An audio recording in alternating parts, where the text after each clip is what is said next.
Namaste Saraswati Deve Gauravani Pracharine Nirvishesha Sunyavadi. Do you differentiate between dogma and spirituality?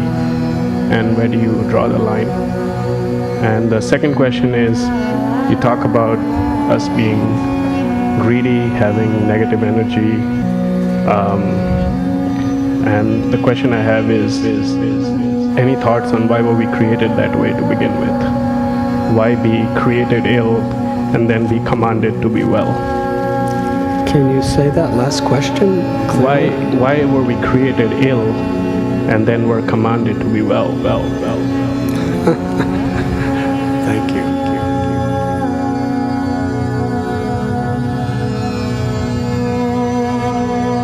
There could be many definitions of dogma, but essentially, whatever religious or spiritual rituals or beliefs we have are really meant to be an aid to transform our hearts.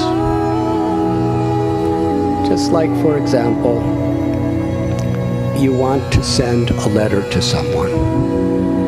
Of course, these days, this is not a very relevant example.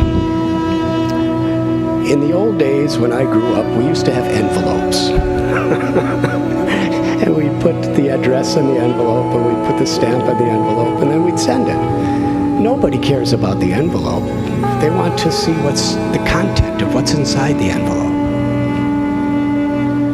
So our aspirations, our goodness, our will to be purified, our will to love God, our will to be an instrument of God's grace in this world, that's what all the religious, that's what meditation is for.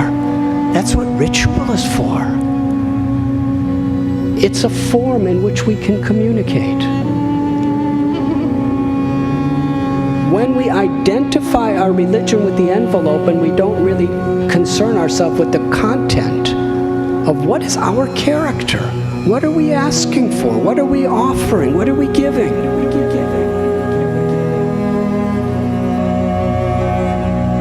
In spiritual life, the envelope of whatever external forms may be there, it's for the purpose of giving love and receiving love.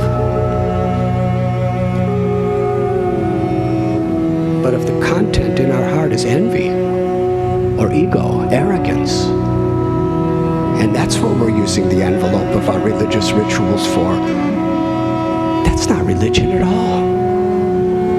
Then it becomes a very empty, misused form of dogma. That's one way to explain that. As far as the second question, we are not created ill. The Atma, the living force within us, is perfect. It is a part of God. As we said, it is eternal, full of knowledge and full of bliss beyond death, beyond birth. But we have free will within this world. And according to the choices we make, it not only creates a reaction, but it also creates an internal inclination toward doing the same thing again.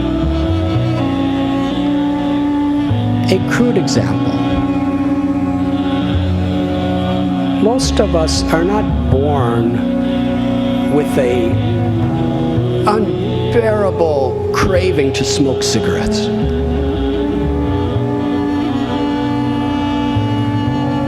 You make the choice. It's not that people shove cigarettes in your mouth. Of course, people could be all around you smoking and you're inhaling it. But you make a choice at a certain time to smoke the cigarette. And as far as I have heard, the first couple cigarettes people smoke, usually they don't like it at all. They're like, but it's kind of cool to do it. You know, the movie movie stars do it, and my idols do it, so I'm going to do it. And as you make that choice, the inclination to smoke another one becomes more and more and more. So we become habituated by the choices we make. Similarly, when we do good for others, doing good for others is addicting.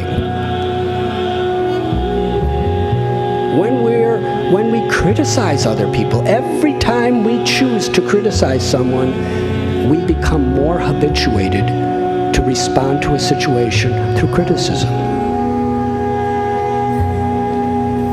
This is the laws of karma. Whatever choices we make, not only does it create reactions as far as what comes to us in this world, but it creates inclinations within us.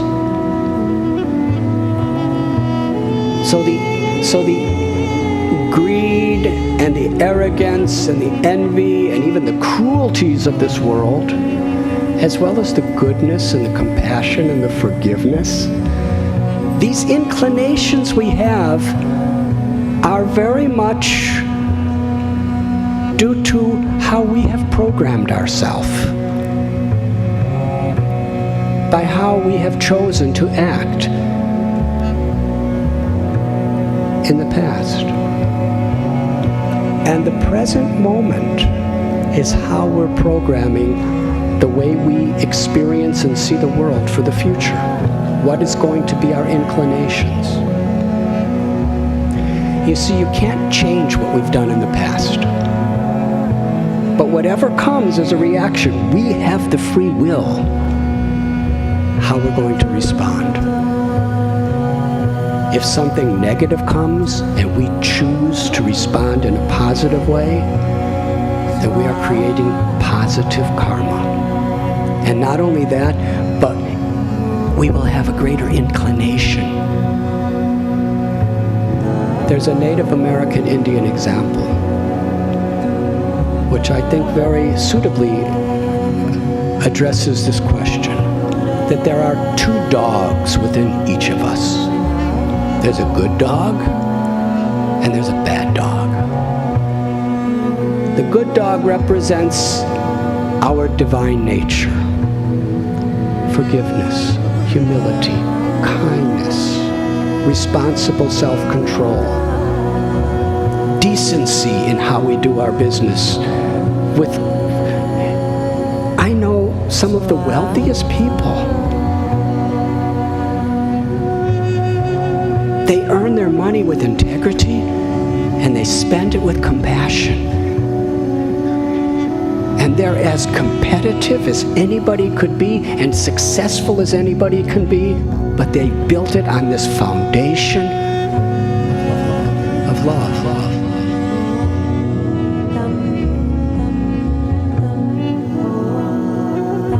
You see, this bad dog, envy and anger and hatred and vengeance and greed and selfishness. And then the good dog is there, which is our good character.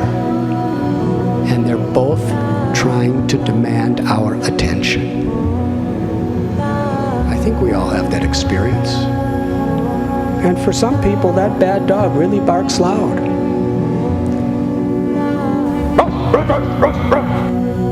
And the good dog,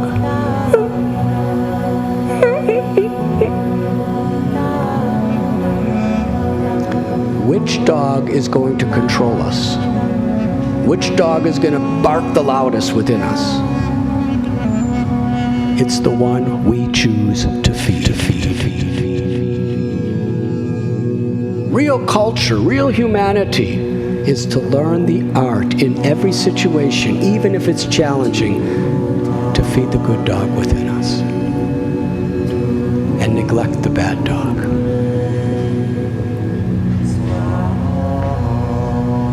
We are inherently good.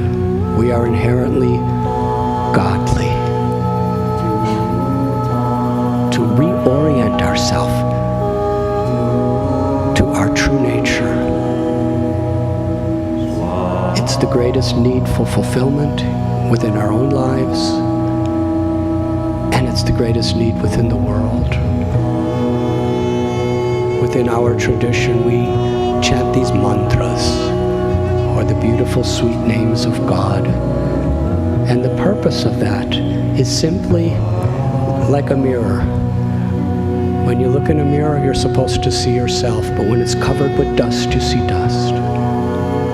When we clean the mirror of the heart through these beautiful spiritual practices, then we see the beauty of the love of our true nature. And we could reflect that love in whatever we do. I'm so grateful. Thank you so very, very much.